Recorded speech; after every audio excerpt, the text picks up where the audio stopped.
Welcome to Economic Update.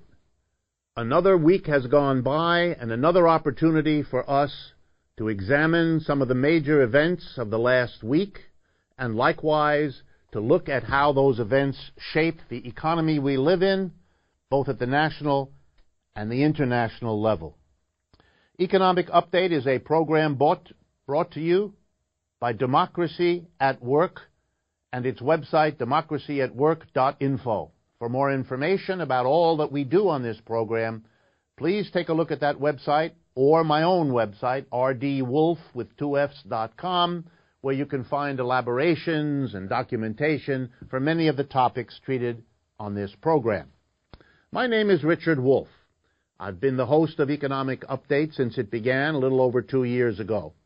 I've spent my life as a professor of economics at a number of universities, and I currently teach at the New School University in New York City. I also write regular columns for truthout.org, a remarkable and independent source of news. Check them out at truthout.org. Please continue to send me your comments and questions. We use them in shaping the program, as you can see if you follow these weekly broadcasts. Finally, once again, join us every week at this time for Economic Update.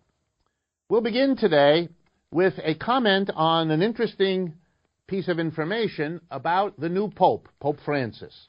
I'm drawing on a May Day, May 1st article in the National Catholic Reporter, prepared by Thomas Rees and entitled The Mind of Francis, Capitalism, Jobs, and Globalization. It turns out that before named Pope, Jorge Bergoglio wrote a very interesting document back in the year 2000 called On Heaven and Earth. And there he presented his views on capitalism, and I thought you would be interested to know what they were because it suggests what we might expect from the new Pope. Let me quote about capitalism. It tames religion so that it does not bother capitalism too much. Clearly, this Jesuit priest wasn't happy about that. Another quotation from that 2000 document. There is no worse dispossession, writes the Pope, than not being able to earn one's bread, than being denied the dignity of work. In other words, the Catholic religion, as he understands it, is opposed to unemployment, as denying people the dignity of work. And he further goes on to talk about his commitment and his church's commitment to the importance of, quote, paying a just wage, as well as providing the dignity of work. How interesting, I think, that a leader of an important world religion feels it necessary to be critical of capitalism, clearly, when it either tames religion, does not recognize the dignity of work, and does not pay a just wage. Because by that criterion, capitalism falls short in many, many, many parts of the world these days. But if I might add and raise a question to the new Pope, if it is important to recognize the dignity of work by giving a man or a woman a job, and if it is important as a moral imperative to pay that worker a just wage, might it not also be important, and something that the Church could endorse and support, to recognize that a person on the job ought to be more than a drone, ought to be more than someone following orders, that the dignity of work includes the dignity of being able to participate democratically in the decisions of the workplace. How to produce, where to produce, and what to do with the fruits of one's labor. And if the Catholic Church, or indeed any religion, were to recognize the dignity of labor in the democratic right of working people to participate in the decisions that affect their and everyone else's life, then we would have to go a bit further than was the choice of the new Pope in his 2000 work on Heaven and Earth. Our next update concerns Honeybees. That's right, honeybees. Turns out honeybees are a vital economic resource in the United States and around the world. Literally, thousands of food products grow depending on the pollinating activity of bees. As the bees go around gathering the nectar that will eventually become honey, they cross-fertilize plants, including the trees and plants that produce fruits and vegetables, grains, everything we depend on as living beings requiring food. Therefore, there has been a great anxiety in the agricultural parts of global economies over the last few years, as hundreds of thousands of bees and bee colonies have been destroyed, died off. Something is killing the bees. After a great deal of research, 2 weeks ago, the authorities in Europe decided that the prime likely culprit causing the death of bees and thereby threatening agriculture in Europe was a pesticide used to get rid of unwanted insects, not bees, derived from nicotine, that product, in tobacco. And these nicotine-based pesticides were banned in Europe a couple of weeks ago, and so for the next 2 years, they can't be used in order to test whether that allows the bee colonies to revive and the food industry of Europe, a very important industry, to be saved. Interestingly, 1 week later, here in the United States, the government happened to also issue a report on the same subject, because bees have been dying in record numbers in the United States, threatening many American crops. But here's the difference between Europe and the United States these days. The American authorities felt there wasn't enough information yet. They weren't about to, and they did not ban these nicotine-based pesticides. So we will continue to use them here, and we will rely on our European friends and allies to determine whether we're making another mistake. That, of course, was good news from Syngenta and from Bayer Crop Sciences, two of the major pharmaceutical companies that produce those pesticides and that make billions of dollars from selling them to farmers. America supported those firms. Europe chose another way. Our next update has to do with an important anniversary. This is the anniversary, this last week, of the creation in 1935 of something called the Works Progress Administration by the then President Franklin Delano Roosevelt. This was the New Deal's largest and most ambitious agency of all of those created in the many years that Roosevelt was the president, wrestling with the greatest collapse in the history of capitalism, unless the current one were to surpass it in the years ahead. It began in 1935 and continued until 1943. And let me read to you what this agency accomplished. It hired 8.5 million unemployed Americans. That's right, Americans who weren't employed by the private enterprises of this country, who didn't see fit to hire them, who didn't see any profit in hiring them, and so left them unemployed. The federal government under Roosevelt came in and created jobs for 8.5 million people, who thereby had the dignity of work that Pope Francis is speaking of, who had the dignity of a job that Pope Francis was speaking of, and who could hold their head up high, feel good about themselves, maintain their mortgage payments, buy lots of goods and services, giving other people jobs, etc., etc., etc. Let me read to you what these 8.5 million people accomplished in the 8 years between 1935 and 1943 as federal employees. Here we go. 1.4 million individual products, which included the following: 651,000 miles of roads, streets, and highways. They constructed or repaired 124,000 bridges, 125 public buildings, more than 8,000 parks for people to have recreation in, and nearly 900 airport runways. These projects made lasting contributions to the quality of life for hundreds of millions of American citizens over the intervening more than half a century. I wanted to bring your attention to one particular part of the WPA. It was called the Federal Art Project, a wonderful program to hire unemployed visual artists. And between 1935 and 1943, they hired 5,219 visual artists, most of them in the fine arts, but some in the practical arts and in teaching visual arts. And I thought you might like to hear me read the names of some of the artists you may well have heard of who were supported and whose careers were enabled in significant ways by the WPA. Here we go, a very partial list.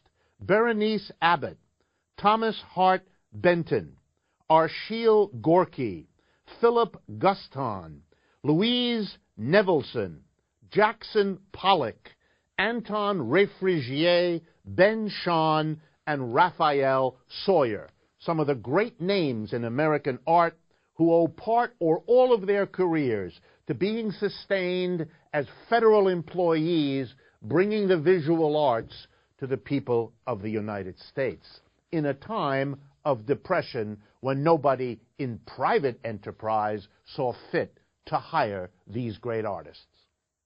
And as I said, that was a small part of the actual list. The final short update for today is a happy story, a story I have covered in these broadcasts several times over the last 2 years. It has to do with a capitalist enterprise known as Republic Window and Doors, located in Chicago, Illinois. When the housing bust that ushered in this crisis happened in 2007, that business, which produced for all the new houses being built earlier in the boom years, had real difficulty. And the capitalist enterprise and owners that ran that company decided that there wasn't enough profit in it. They were going to close the factory, depriving 250 workers of jobs. But interestingly, a part of that group of workers, together with the United Electrical Workers Union, the UE, decided that there was a way to save those jobs even when a capitalist profit-seeking enterprise wasn't interested. And the idea was to convert that enterprise from a capitalist enterprise to a workers' co-op, in which the workers who did the work also ran the business. And that's what they did. Took them a few years, took them a lot of struggle. But they opened this last week in Chicago. They have a new name. They're called New Era Windows. New Era Windows. And you can go to their website, newerawindows.com, and learn all about them. And perhaps buy something from them to show your support for this remarkable event. Workers taking over an enterprise saves jobs that capitalists had written off. And a labor union that normally represents workers with an employer trying to get a better deal found a new strategy to pursue, working with its members to set up a worker-run, worker-owned enterprise as an alternative to a capitalism that could not deliver the decent job, the decent wage, and the dignity on the job that we talked about in regard to Pope Francis a few minutes earlier. Let me turn then to a major issue, in fact, two of them, that you have suggested I talk about and that I haven't talked about in the past and that I want to make clear. The first one has to do with the economics of rent and housing. And people wanted to know more about how it gets determined what you pay in rent, if that's what you are, and half of the American people are renters, so we're talking about a lot of people.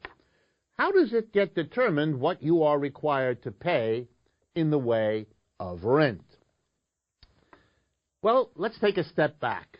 Rent is a remarkable thing in our society, and we need to talk about it.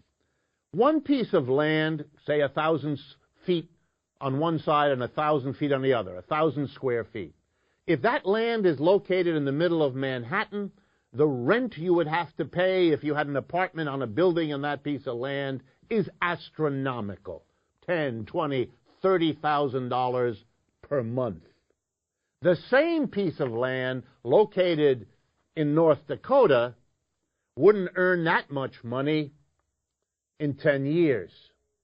Why is the rent on one piece of land different from the rent on another, and therefore the rents anybody who lives there has to pay to whoever owns the land? What is that about? Well, it has to do with society. Society, over many years and for thousands of reasons, decided to concentrate lots of people, including lots of wealthy people, on the island of Manhattan, like they do in many other cities, making a lot of people interested in living in a small area, so that the value of the land in that area becomes very high. And the reason the value of the land goes up is because you can charge enormous rents, since so many people want to live there, in a house, in an apartment, whatever gets built there, that they will pay, at least the richest among them, astronomical amounts. And if you can get a lot of rent for an apartment, you're a builder who's willing to pay a lot for that piece of land. So the value of the land depends upon the rent, and the rent depends upon where society decides valuable land is located. Notice that the person who gets the rent on that land, like the person who pays a lot to buy and own that land, they're not doing anything to create the land. They never did. Human beings don't create land, at least not 99.9% of it. A little bit when you extend a riverbed, a little bit when you fill in a harbor. But the vast majority of land on this planet existed before we as human beings did. So the people who get the big rents aren't getting it because they created anything.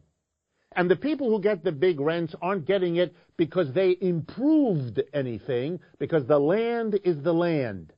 And if you build something on it, you really don't care how fertile it is or it isn't, and you haven't for a long time. So the interesting thing about rent and land values is that they has mostly to do with things that neither the owner of the land nor the renter have anything to do with. And that has led people for hundreds of years to question the reasonableness, the rationality, the justice of having people get into their hands all the income, not because of their creation of anything, they didn't create the land, and not because of their improvement of anything, they didn't improve the land.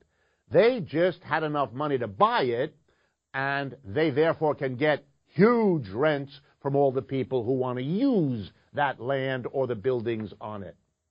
So the idea has been raised, and I want to put it on the record here, that maybe if society as a whole is what causes the value of land and the rent on land in one case to be very high compared to what it is everywhere else, that ought to be not something that goes into the individual pocket of a rich person. That's really not the rich person's dessert.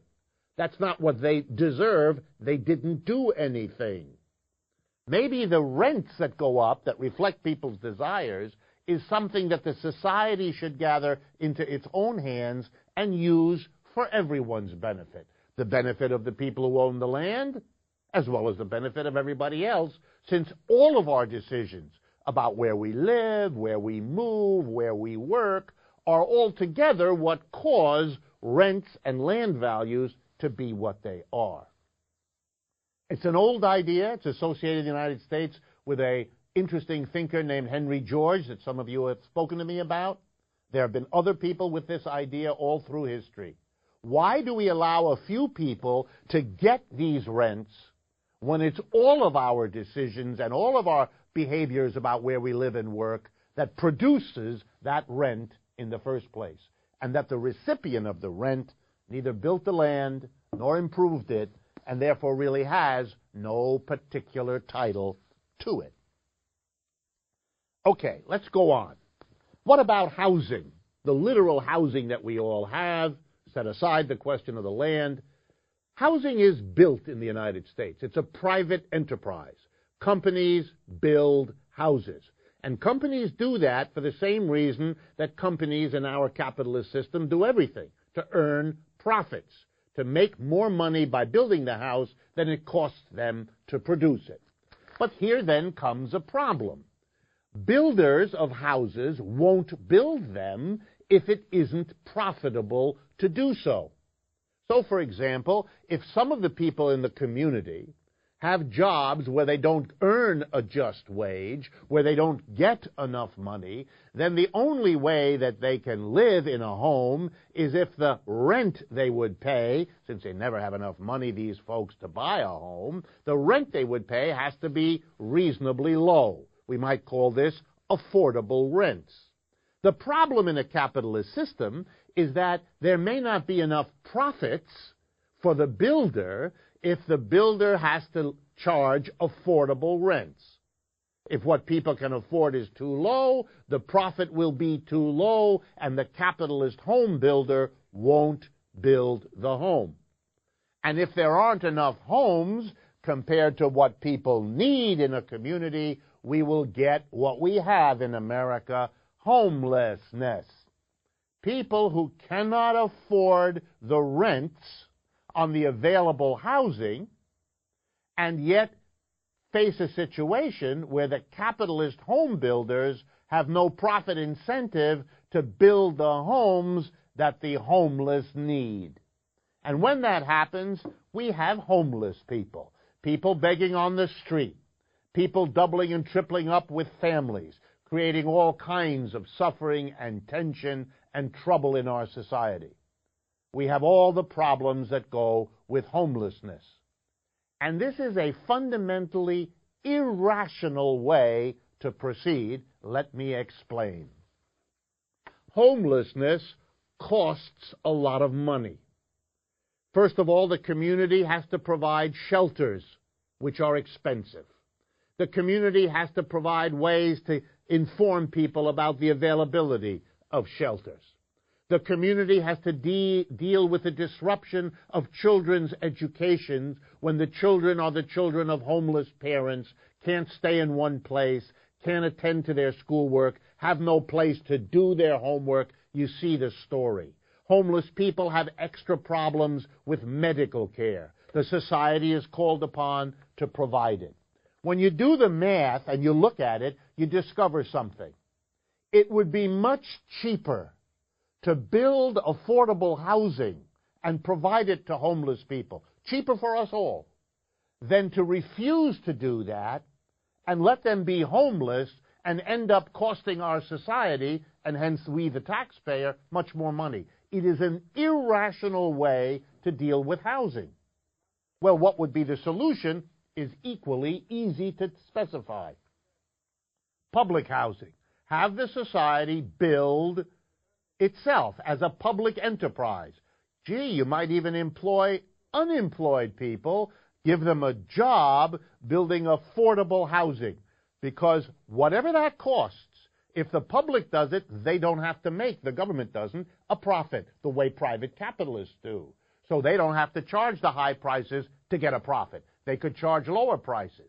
But even if they couldn't do that, even if they charged the same price that a private builder would, it is still cheaper for the society to do that than to ante up all the costs, direct and indirect, from homelessness in a society. So that's why I stress the solution is a public employment program to build affordable housing. But we don't have that solution, even though we tried it after World War II. And you know why? Because the private builders don't want the competition. They don't want to see affordable housing, because if there is affordable housing, the question will be raised in the minds of all the renters who are now paying. Gee, if it's possible to build housing at a lower cost, why are we paying the high rents to the private owners? Maybe we would like to have a public housing program for us too. Dangerous thoughts in a capitalist society. So here's what we do. We don't allow public housing to be built. We leave the field clear for the private home builders. Even though that ends up with homeless people and a cost to society for taking care of the problem of homelessness that is very expensive for taxpayers. Notice, the bottom line, taxpayers' taxes subsidize the private profits of capitalist enterprises. It oughtn't to work that way, and people ought to wise up and figure it out. My next larger issue, and one that I want to explore a little bit with you, was raised by one of your questions. In fact, 2 or 3 of your questions dealt with this topic. And it goes something like this. Isn't it the case, the questioner said to me, that if it weren't for capitalists making workers work, workers wouldn't do the work? In other words, the idea here is not very friendly to folks, but it's an idea I get from time to time, is that working people are bitten by the laziness bug, let's say, and they won't work unless the capitalist, the employer, makes them, one way or another, with the ultimate weapon being, if you don't work, I'm going to fire you. And since less than 7% of American workers have a union that might protect them in that situation, most American workers, the vast majority, are quite vulnerable to this pressure. And so the argument goes, in the end, workers should appreciate the boss who makes them work, because if there weren't a boss making them work, their laziness would lose them the job, and then everybody would be worse off. Wow. I don't know quite where to begin in responding to that kind of idea, so let me try a few ways to get at it. First, in previous economic systems, and I'm thinking here of feudalism, what existed in Europe from, say, 500 AD to 1600 AD, over 1,000 years of modern history. Or in slavery systems that have existed at various times for thousands of years in human history, you find something similar. Slave masters were famous for saying that the slaves, if you didn't drive them with a whip, wouldn't do any work. And feudal manors, the landlords of feudal manors, loved to say about the serfs on the land that if you didn't drive them, then they wouldn't work. So it's a very old story that the folks in charge, the folks at the top of the economic pyramids of the past, have always had unkind words for the laziness they claimed to find in those underneath them. And the answer of working people has always been the same. We're the ones in the end that do the work. And you're the ones, those at the top, who end up with most of the leisure. So we don't think the laziness label fits us as well as it fits you, number one. Number two, if you didn't oppress us so much, you wouldn't see us looking and finding for ways to get out of the excess work you demand and force out of us. In other words, if there weren't an adversarial relationship between you and us, you the folks at the top and we the ones who do the work, you wouldn't find us spending a lot of time in the bathroom when we can get away with it.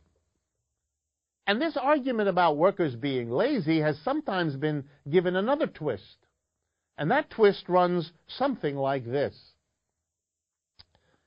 Socialism in Russia and communism in Russia failed, as it did in the rest of Eastern Europe, for example, so this argument runs, because if you don't have capitalism, if the workers take over the way they seem to have done there, well then you get the result.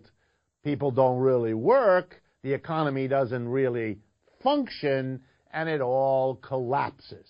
In other words, the argument about workers being lazy, if not driven by capitalists, is seen to have an illustration in the collapse of the Soviet Union and its allies in Eastern Europe. Well, how do we respond to that?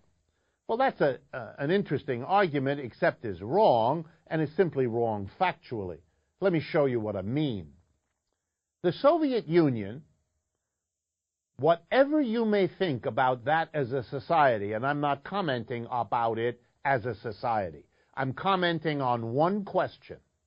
Were the workers there lazy?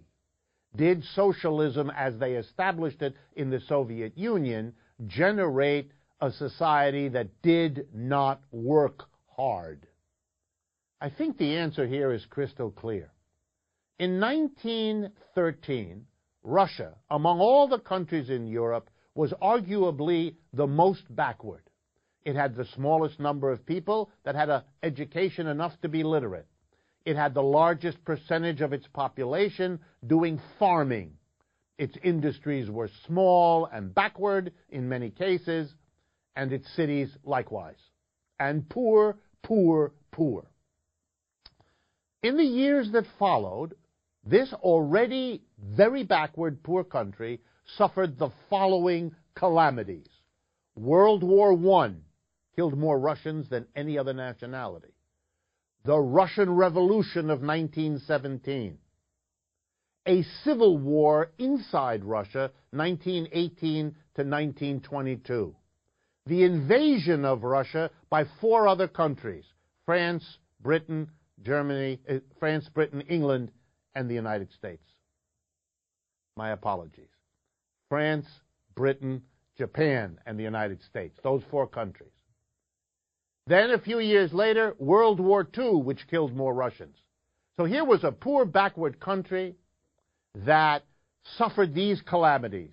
And yet, the economic growth it achieved, the industrialization of Russia that it achieved, were the envy of the world. By 1970, Russia was the number 2 superpower, second only to the United States. A poor, backward country, suffering all those calamities, became the number 2 superpower. The one thing you can point to is that the workers inside the Soviet Union worked as hard as any ever anywhere. The notion that that society suffered from worker laziness is absurd. And anyone who knows how World War II worked out with the failure of Hitler to conquer Russia, the fighting capacity of the Russians, like their working capacity, was the envy of the world. And to finish the argument, another society quite like the Russian Soviet society, the People's Republic of China, has gone over the last 25 years from one of the poorest, most backward economies in the world to the number 2 economic powerhouse after the United States. That's not achieved by lazy workers. So whatever else you think about those society, laziness of their workers is not part of that story. Let us take a short break, as we often do at this point in the program, and I will return to you in a moment. This is Economic Update. My name is Richard Wolff. I'm welcoming you back to the second part of this program, and I want to continue where we were discussing before, this so-called problem of worker laziness unless they're hounded by a capitalist. Here I want to deal for a while with the question of when laziness actually does occur, as it sometimes does. But I'm going to use as my example the capitalist system of the United States, although I could use it in other parts of the world too. When laziness happens, and let's take a look at why it happens and what is done about it and what conclusions we can draw from a society that has this problem. Well, here in the United States, workers are often found to try to find ways to get out of doing work, whether it's coming late, whether it's spending too much time in the bathroom, whether it's chatting with coworkers, whether it's surfing the internet. The mechanisms here are many and very well known. These are serious problems in many industries, in many enterprises. How has capitalism coped with all of this? Well, I would argue they have not asked the fundamental question. Why would a worker want to get out of work? Well, the answer isn't far to find. Workers get paid. They get paid for a certain number of hours, or by the week, or by the month. And they get paid whether they do a lot of work or not so much work. The supervisors over them are there to press them, because since they get paid by the hour or by the month, and since they don't have a big vested interest in the company, after all, it's not their company, and if they work real hard and make more profits, they won't get them. They're going to get the same wage in any case. Wow, it's not so surprising that some of these workers might see that as a situation in which you do enough to get by, you do enough to keep your job, but you don't strain too hard, and if you can get away with some laziness, you do. The basic problem, workers don't have an interest in the enterprise. They don't really feel it's theirs. They don't share in the extra productivity that hard work might yield. And so capitalist companies have recognized that. But they haven't chosen to deal with that problem by giving workers a real vested interest in the enterprise. You know what capitalists have mostly done? They've hired supervisors. People who themselves don't do any work at all, making whatever it is the company sells. They don't help make software. They don't help make hamburgers. They don't help make shirts. Theirs is a different job. Their job is to monitor, to supervise, to control, to harass, to pressure, to press the workers who actually make the goods and services. Their job is to prevent laziness, to catch it, to punish it, to correct it. And in capitalism, supervisors number in the millions here in the United States. They are an enormous expense for capitalists. And you know something? They are an enormous waste. They don't help get anything produced. They're just an offset to the laziness. And here's a news flash. If workers had a greater interest in their enterprises, if workers weren't just hired wage laborers, but were part of the design and direction and ownership of the enterprise, they would supervise themselves. They'd have the incentive to work hard. They'd have the incentive to overcome whatever tendency to laziness they find in themselves, and so would their co-workers. And that would save society the enormous wasted expense of specialized supervisors who only exist because capitalism leaves the majority of people with no incentive, no participation in the fruits of their labor, the profits of enterprise. And so if you changed from a capitalist society to one in which workers owned and operated their enterprises cooperatively, one of the stunning savings such a society would achieve would be a drastic drop or maybe even an elimination of the wasteful costs of supervision. I want to turn now to respond, as I often do at this part of the program, to questions and comments that you have sent in and that I want to respond to specifically. The first one has to do with government debt, the basic question being, can a government do without debts? Since we are discussing in Europe and America and many other parts of the world these days the terrible austerity policies being visited upon us, all done in the name of reducing the government's debt or the deficits that build up that debt. So let me talk a little bit about why and how governments go into debt. In our capitalist system, government debt is built in. And the reason for that is not far to search for. Take a look at our society in terms of employees, your average middle and lower income people on the one hand, the vast majority, and employers and their wealthier executives and highly paid professionals on the other. In order for governments to work, they have to get revenue from these two groups. They basically tax individuals, working people, on the one hand, and they tax businesses and the very wealthy executives and so on the other hand. That's where the revenue of the government comes from. And likewise, what the government does is to spend money on services for average people, roads, highways, schools, hospitals, you name it, and services for business, setting up embassies around the world, using them to promote markets that American corporations can sell to, providing the security that allows corporations to function in the United States, building the roads and harbors without which we wouldn't have a transportation system, funding the research that enables American technology to grow, etc., etc. So government is always caught between business and the working class. It taxes both, it services both. But here's the problem. Both sides want the most services they can possibly get while paying the least taxes possible. And they punish politicians who either don't give them more services and or who tax them. So the demand on a politician is impossible. How can the politician provide the services to workers on the one hand and employers on the other if taxing either or both of them gets him into trouble? He loses the election as a politician if he doesn't provide the services. He loses the election if he taxes to pay for them. What to do? Solution? Borrow.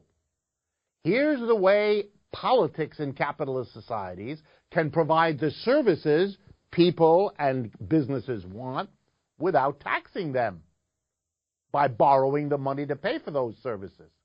And that's why the debt of capitalist countries keeps rising. Now, sometimes what is being done is something everybody agrees on. For example, fighting a war like World War II, where it was thought we all have to pitch in, and so let the government borrow, we'll all pitch in to pay it back. But most of the time, what governments are doing is helping one or another part of the community. And then the question is, does everyone feel equally serviced? And does everyone feel equally taxed? And the answer is, most of the time, no, they don't. And the politician has to work his way through that, or work her way through that.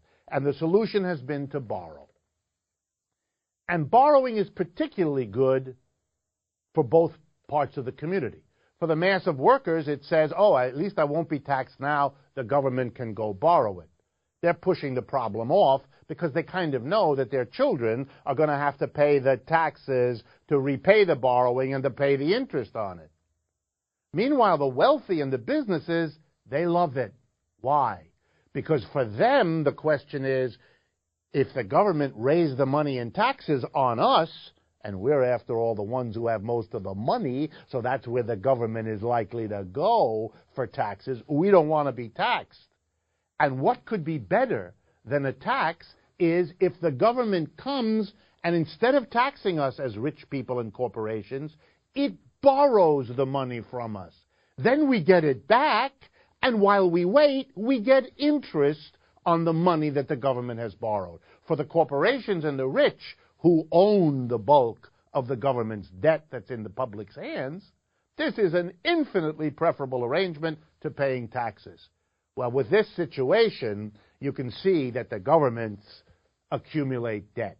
And when they have a great crisis, like the one that hit in 2007, well, then they borrow to beat the band, because now they've got to rescue a broken and dysfunctional capitalist system by pouring massive amounts of money to bail out banks, to bail out corporations, to stimulate an economy that isn't working. And where are they going to get that money? They dare not tax the people. They dare not tax rich and corporations. Certainly not enough to solve the problem. So what did they do? They borrowed. Bush did it. Obama did it. The Europeans did it. They all do it because that's what they're used to doing. That's how politicians solve the dilemma. And you're not going to fix it until you change the economy so that we are all together rather than in two warring groups, employers and employees. because out of that struggle, among the many dysfunctions of our system, government debt is a big one. Let me turn next to the question of labor union strategy, because it deserves some attention, and you've asked me to. There are basically two kinds of strategy for labor unions in their history, and they've all been there, and they've struggled a long time. One idea is pretty limited. The union's job is to bargain collectively for its members with an employer or a group of employers to get the best possible jobs, wages, working conditions for their membership. That's their job. The second image, the second strategy of a labor union of what it should do is quite different. It says, no, no, no. The job of the labor union is to transform the condition of the workers it represents and, if possible, of all workers. And by changing their condition, they don't just mean a better wage, a better working conditions. They mean changing the life of a working person, making the job a place where you develop your skills, not where you do what you're told by a boss. Make a job be a place where you participate democratically in making all the decisions, like whether the job stays there or moves to China, or whether they use environmentally friendly technologies or they don't care about pollution, and whether they distribute the wealth that is produced equally among people or give a lot to a few and very little to all those questions of the job and the job situation, this broader logic says should be part of what a union does to genuinely represent what workers want and need. And there's always been a tussle. Some unions have decided we can pursue both objectives. We go for what's best for our workers, and we also seek to change the economic system for all working people. The two strategies are worked together. But at other times, they don't see eye to eye. They get angry and disagree with one another for all kinds of reasons. Let me give a parallel historically to how this works. It goes like this. Imagine the anti-slavery movement in the United States in the first half of the 19th century when slavery was legal in the American South. There were two kinds of anti-slavery activists, just like there are two kinds of union strategies. One part of the anti-slavery movement wanted to improve the conditions of slaves. Give them a better diet, give them better clothing, give them better housing. Don't let them be separated one from another within families, etc., etc. Another group said, sure, we are in favor of improving the conditions of the slaves, but we have another goal which we believe the slaves understand even when they don't say it. They want to be free.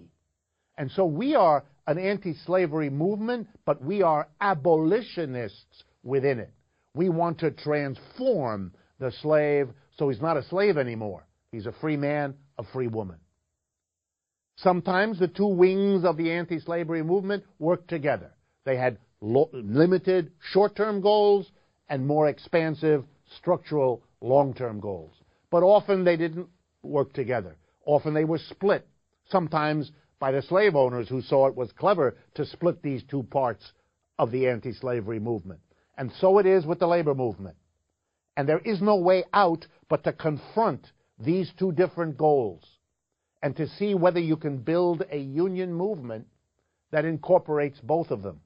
Because history has taught, if you get rid of the long-term big one, it becomes harder and harder to sustain the support of the community and even the support of your own members for the limited goal. But if you forget the limited goal, then you're a lofty revolutionary, but you don't have the real loyalty of people who need to see their immediate conditions improved. It's a difficult thing to put together. But the union movement, like the anti-slavery movement, in the end, didn't have much choice. And when the two came together strongly, they got what both wanted: an improvement for the slaves in the years leading up to the abolition of slavery by Abraham Lincoln. And the question is posed, therefore, for the labor movement in our time here in the United States and around the world. We've run out of time again in our program, Economic Update. This is Richard Wolff. Let me remind you that Economic Update is a project of the democracyatwork.info movement.